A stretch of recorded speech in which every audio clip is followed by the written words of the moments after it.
미가는 주전 8세기에 살았던 아주 위대한 예언자 가운데 한 사람이었습니다. 주전 922년에 다윗의 아들 솔로몬 왕이 죽고 그 나라가 갈라져서요, 북쪽에는 이스라엘이라고 하는 그런 왕국이 설립이 되고 남쪽에는 유대라고 하는 그런 왕국이 설립이 되었습니다. 이렇게 200년간을 계속되었는데 주전 721년에 북쪽에서 일어난 그 아주 거대한 제국인 아시리아가 이스라엘을 그만 점령하고 말았습니다. 그리고는 그 반란을 방지하기 위해서 이스라엘 사람들을 자기네 영토 이것저것으로 흩트고 그 다음에 거기 있는 사람들을 이스라엘에 와서 살도록 그렇게 했던 것입니다. 이것이 그 디아스포라, 흩어진다 이 말이죠. 그 유대인 디아스포라의 시작이고, 또 소위 우리가 말하는 10 lost tribes, 잃어버린 10 종족을 말하는 것입니다. 지난 2700년 동안 많은 유대인 학자들이 이 잃어버린 그 종족의 흔적을 찾기 위해서 많은 노력을 했습니다만 아직 성공한 예가 없습니다. 선지자 미가는 이런 때 그 위기 가운데 부름을 받고 선지자로 세움을 받아가지고 정말 멸망이 이스라엘 백성들에게 오기 전에 너희들이 회개하고 하나님께서 돌아서라고 하는 강력한 메시지를 전한 그러한 선지자였습니다. 미가가 볼 때는 이렇게 멸망으로 향하는 두 가지 이유가 있다, 그렇게 말하고 있습니다. 첫 번째로는 이스라엘 백성이 하나님과의 특별한 언약 관계를 깨었다고 하는 것입니다. 히브리 민족의 정체성은 아브라함의 유일신 신앙에서 시작이 된 것입니다. 그 당시 신이 하나다 이렇게 믿는 것은 아주 이상한 일이었어요. 지금 우리가 다신교를 믿는 사람이 있으면 좀 이상하다 그렇게 생각하는 것처럼 그 당시에는 정반대였습니다. 아마 그렇기 때문에 아브라함이 자기 고향을 떠날 수밖에 없지 않았는가 이렇게 상상이 되기도 하는 것입니다. 하나님께서 말씀하시기를 나는 너희의 하나님이 되고 너희는 내 백성이 되리라, 이렇게 특별한 언약 관계를 설립하셨습니다. 그런데 미가 당시에 그 이스라엘 백성은 하나님을 믿는다고 하지만은 실상은 잡심도 섬기는 배신이요 타락이요 참 위선의 생활을 하고 있었던 것입니다. 그 다음에 두 번째는 이스라엘 백성이 하나님께서 모세를 통해서 주신 도덕률을 배반했다고 하는 것입니다. 이게 뭡니까? 십계명입니다. 여러분 십계명 기억하세요? 제1계명은 나 외에 다른 신을 섬기지 말라, 유일신 사상입니다. 두 번째로는 우상 숭배를 하지 말라. 세 번째로는 하나님의 이름을 망령되이 일컫지 말라, 함부로 하나님의 이름을 거론하지 말라 이 말입니다. 네 번째는 안식일을 거룩하게 지키라.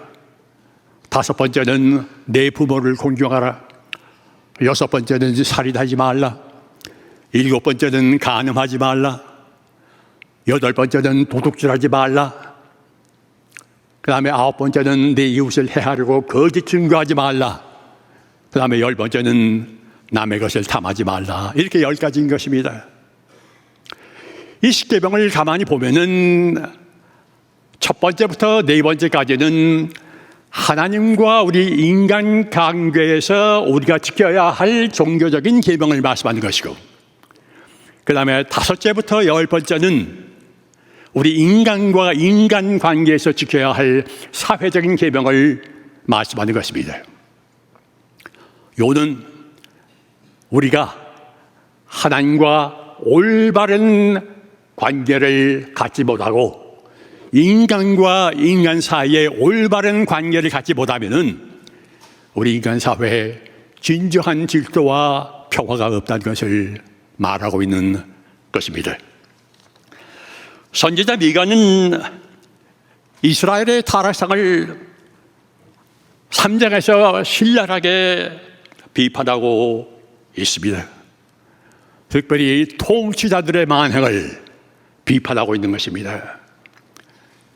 내가 또 이르노니 야곱의 우두머리들과 이스라엘 족속의 통치자들은 들으라. 공의를 행하는 것이 너희들의 본분이 아니냐.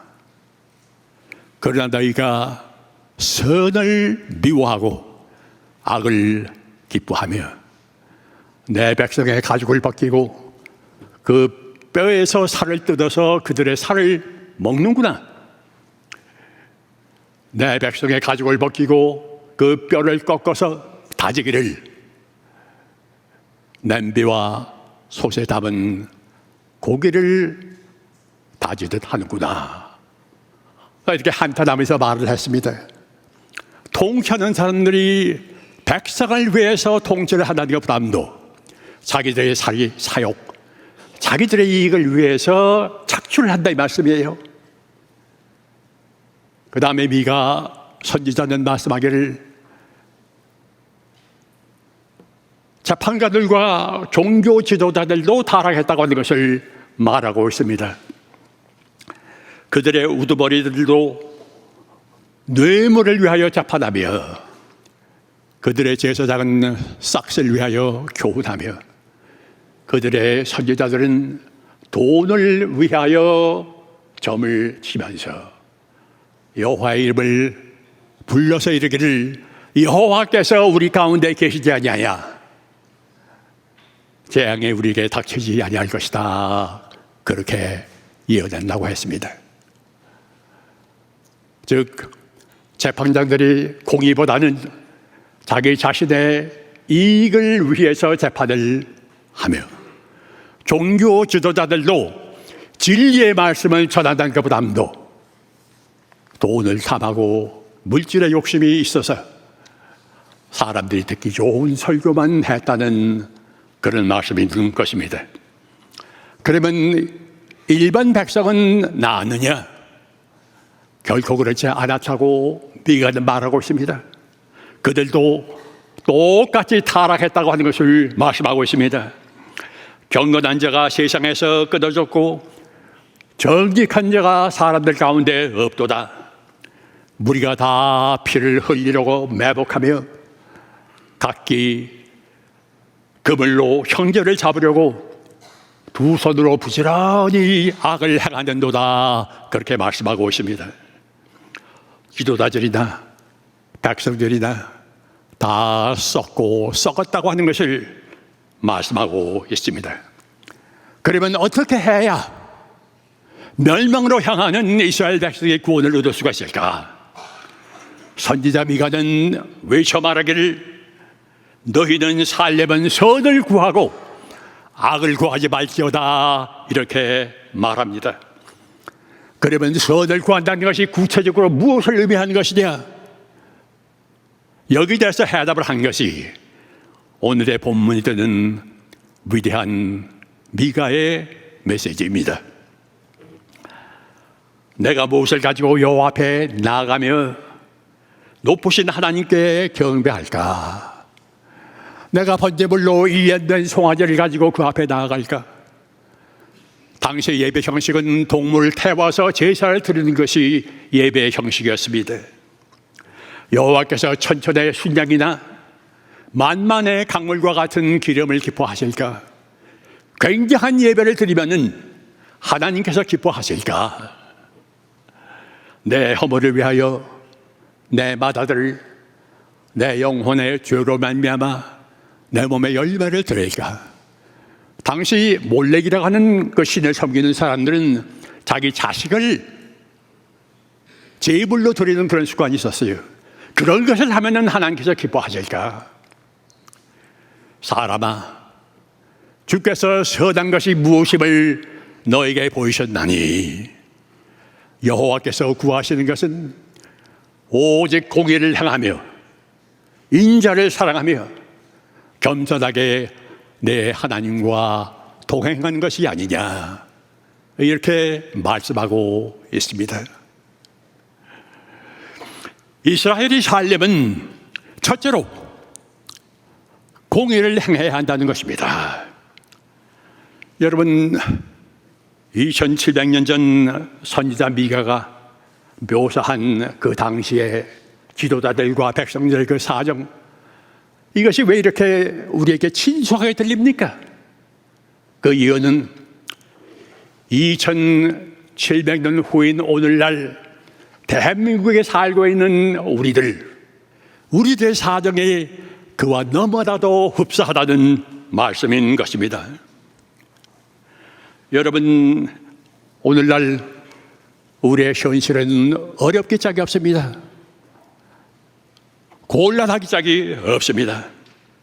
단군 이래에 제일 잘 사는 나라가 되었다고 그렇게 이야기를 합니다마는 도덕과 정치에 있어서는 발전한 것이 하나도 없습니다. 사회는 혼돈 가운데 있고 그게 어디로 가는지 방향을 도무지 종잡을 수가 없는 그럴 때 있는 것입니다. 우리가 정말 존경하고 믿고 믿을 만한 정치적인 지도자가 한국에 몇 사람이나 있습니까? 정말 나라를 사랑하고 정의를 따라가는 지도자가 누구입니까? 소돔과 고모라는 의인 10명의 부재로 말미암아서 유황불로 심판을 받았는데 대한민국의 의인 10명이 정말 있습니까? 오직 하나님만이 아십니다. 온 백성들을 향해서 여러분이 공의를 행하십시오 하고 외쳐야만 합니다. 왜 그런가? 이것이 하나님께서 우리에게 주신 사명이기 때문에 우리가 피할 수 없는 것입니다. 그러자면 우리 스스로 그리스도인들이, 우리 교회가 참으로 공의를 행하는 그러한 공동체가 되어야 할 줄로 믿습니다. 둘째는 인자를 사랑하며 하는 말씀이 있습니다. 인자는 영어로 mercy, 자비입니다. 자비는 사랑의 최고 표현입니다. 예수께서 마태복음 22장에 말씀하시기를 내 마음을 다하고 목숨을 다하고 뜻을 다하여 주 너의 하나님을 사랑하라 하셨으니 이것이 크고 첫째 되는 계명이요 둘째는 그와 같으니 내 이웃을 사랑하기를 내 몸과 같이 하라, 그렇게 말씀을 하셨습니다. 그리고 말씀하시기를 이 두 가지가 온 율법과 선지자의 강령이라 그렇게 말씀을 하셨습니다. 우리가 사랑할 수밖에 없는 것은 하나님이 먼저 우리를 사랑하신 까닭입니다. 요한일서 4장을 보면 이렇게 말씀을 합니다. 사랑은 여기 있으니 우리가 먼저 하나님을 사랑한 것이 아니야. 하나님이 먼저 우리를 사랑하셔서 우리의 죄를 위하여 화목제물로 그 아들을 우리에게 보내셨음이니라. 사랑하는 자들아, 하나님이 이와 같이 우리를 사랑하셨으니 우리도 서로 사랑하는 것이 마땅하도다, 그렇게 말씀하고 있습니다. 셋째는 하나님과 겸손히 동행하는 것입니다. 예수께서 마태복음 20장에 말씀하시기를 너희 중에 누구든지 크고자 하는 자는 너희를 섬기는 자가 되고 너희 중에 누구든지 으뜸이 되고자 하는 자는 너희의 종이 되어야 할지니라 말씀을 하셨습니다. 우리 교회 창설자인 아펜세라 목사님께서 이 말씀을 대제학당의 교훈으로 삼으셨습니다. 사람의 크기는 그 사람의 겸손의 크기와 같습니다. 슈바이자 박사님이 여름에 자기 고향을 한 번씩 꼭 방문을 했다고 하는 것입니다. 그럴 때 기차를 타고 다녔는데 늘 3등 칸에서 이분이 나왔습니다. 그래 그 철도 여권 던진 사람이 한 번은 묻기를, 슈바이처 박사님, 당신은 세계적인 인물인데 1등 차를 타고 다니지 왜 3등 칸에서 나오십니까? 그렇게 물었습니다.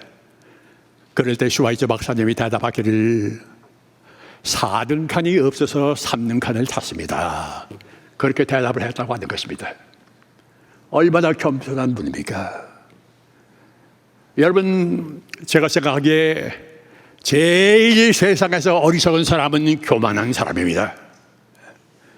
이 교만한 사람은 꼭 망신을 당하게 돼 있어요. 이게 세상의 이치입니다. 제가 대학 2학년 때 그 CBS 레이디를 통해서 이제 영어 공부를 많이 했는데, 하루는 CBS에서 영장문 컨테스트를 한다는 그런 공고가 났습니다. 그래서 제가 바로 그 해에 강원도에 가서 그 전도여행을 한 일이 있는데, 이걸 추려가지고서 그 몇 장 써가지고 보냈습니다. 그랬더니 참 놀랍게도 1등을 했어요. 그때 이제 상을 무엇을 받았는가 하니 파커 45만 연필이었습니다. 지금은 아무것도 아니지만은 그 당시에는 파커 45만 연필은 굉장히 귀한 선물이었습니다. 또 이렇게 자랑스럽게 생각을 하면서 지냈는데, 여러 해가 지난 다음에 아동 문학가로 아주 유명하신 최효섭 목사님의 사모님이 뉴욕에 오셨어요. 그래 그분하고 이제 뉴욕에서 만나서 대화를 하는데, 그분이 그 CBS와 관련이 많아서 그때 사정을 잘 아시는 분이었습니다. 그분이 말하기를 자기도 응모를 했는데 제가 1등을 하고 자기가 2등을 했다고 그래요. 그래요? 정말 반갑습니다. 근데 그 다음에 더 놀라운 것은 무엇인가 하니, 전국에서 이 영장문 컨테스트에 응모를 한 사람이 단 2사람밖에 없었다고 하는 것입니다. 그래 제가 1등을 하고 자기가 2등을 했다고 하는 것입니다. 그때 제가 자랑스럽게 생각을 했던 것이 얼마나 부끄러우고 창피하게 생각이 되었는지 모릅니다. 여러분, 우리 인간은 실상 자랑할 것이 하나도 없습니다. 모든 것이 하나님의 은혜지, 우리가 잘나서 되는 것이 뭐가 있습니까? 우리가 살아있는 것 하나님의 은혜입니다. 우리가 걸어 다닐 수 있는 것 하나님의 은혜입니다. 우리가 먹을 수 있는 것 하나님의 은혜입니다. 그런 거로 우리는 하나님의 은혜밖에 자랑할 것이 없습니다. 선지자 미가는 이렇게 공의, 인자, 겸손, 이 세 가지를 실천한 것이 하나님의 진정으로 원하시는 예배다, 그렇게 말씀을 하고 있습니다. 여러분, 여러분의 신앙의 크기가 얼마나 됩니까? 흥사단을 창설하신 안창호 선생님께서 말씀하시기를, 그 사람의 그릇의 크기에 따라서 신앙의 크기도 결정된다는 말씀을 했다고 그래요. 그릇이 조그만 사람은 조그만 신앙밖에 안 됩니다. 그러나 그릇이 큰 사람은 큰 신앙을 갖게 된다는 말씀입니다. 자기 중심적으로 사는 사람의 신앙은 자기 자신의 행복을 벗어나지를 못합니다. 지난 수십 년간 우리 한국교회는 기복신앙이라고 해서 나 자신의 축복받는 것, 이것을 목적으로 해서 열심히 믿는 그런 신앙생활을 해왔습니다. 또 그것이 교회를 많이 성장하게 한 것도 사실입니다. 그러나 19세기 말과 20세기 초 우리 신앙의 선배들은 나라 사랑이 하나님 사랑이라고 하는 기체하에 목숨을 바쳐서 독립운동을 하는 큰 신앙의 그릇들이었습니다. 그러므로 3.1운동 당시 독립선언서에 서명했던 33인 중 16분이 예수를 믿는 사람들이었고, 그 중에 우리 정동교회 담임 목사에서는 이필주 목사님과 박동환 전도사님 두 분이 포함되어 있습니다. 그 외에도 서재필, 조만식, 이렇게 위대한 기독교인들이 우리 시당의 선배들입니다. 그리스도인들의 수는 1.5%밖에 안 됐지만은 투옥되었던 사람들의 20%가 예수 믿는 사람들이었다고 하는 것입니다. 그분들의 신앙은 나라와 민족의 크기와 같았습니다. 여러분, 지금 우리는 국내외로 어려운 상태에 있습니다. 우리의 장래가 어떻게 될는지, 우리 후손들의 장래가 어떻게 될는지 참 걱정이 자산 같습니다. 한국의 장래가 이렇게 위태로운데 정말 나라를 걱정하고 나라의 장래를 위해서 희생하고 행동할 수 있는 사람들이 그리스도인이 아니면 누가 하겠습니까? 세계 제2차 대전 때 나치에 반대하다가 투옥이 되어서 4년 동안 옥살이를 하고 겨우 살아나온 마르틴 니뮬러라고 하는 루터교회 목사는 이런 말을 했습니다. 처음에 나치가 공산주의자들을 잡아들일 적에 나는 공산주의자가 아니니까 하면서 방관했다고 하는 것입니다. 그 다음에 유태인들을 잡아들일 적에 나는 유태인이 아니니까 하면서 방관했다고 하는 것입니다. 그 다음에 로마 가톨릭 교인들을 잡아들일 적에 나는 개신교도니까 하면서 방관했다고 하는 것입니다. 드디어 나치가 자기를 잡으러 왔을 때 자기를 위해서 나서는 사람이 한 사람도 없었다는 것입니다. 여러분, 방관도 죄입니다. 역사를 책임지는 사람은 방관자가 될 수가 없는 것입니다. 또한 동시에 나치에 반대해서 큰 노력을 했던 디트리히 본회퍼라고 하는 루터교회의 목사는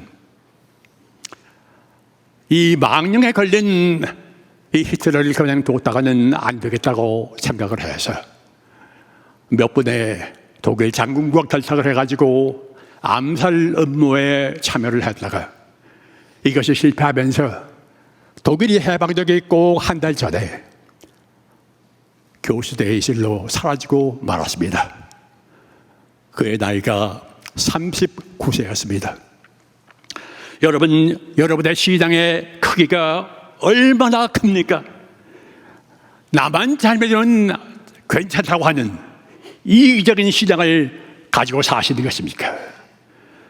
그렇지 않으면 나보다 더 큰 그 어떤 목적을 위해서 자기 몸을 바치는 큰 시당을 가지고 사시는 것입니까? 미가와 같은 시대에 남쪽 유대에서 예언을 했던 선지자 아모스는 말하기를 너희는 여호와를 찾으라 그리하면 살리라 이렇게 외쳤습니다. 그리고 또한 말하기를 오직 공의를 물같이 정의를 마르지 않는 강같이 흐르게 하라 이렇게 말씀을 했습니다. 미가 선지자가 말씀한 것,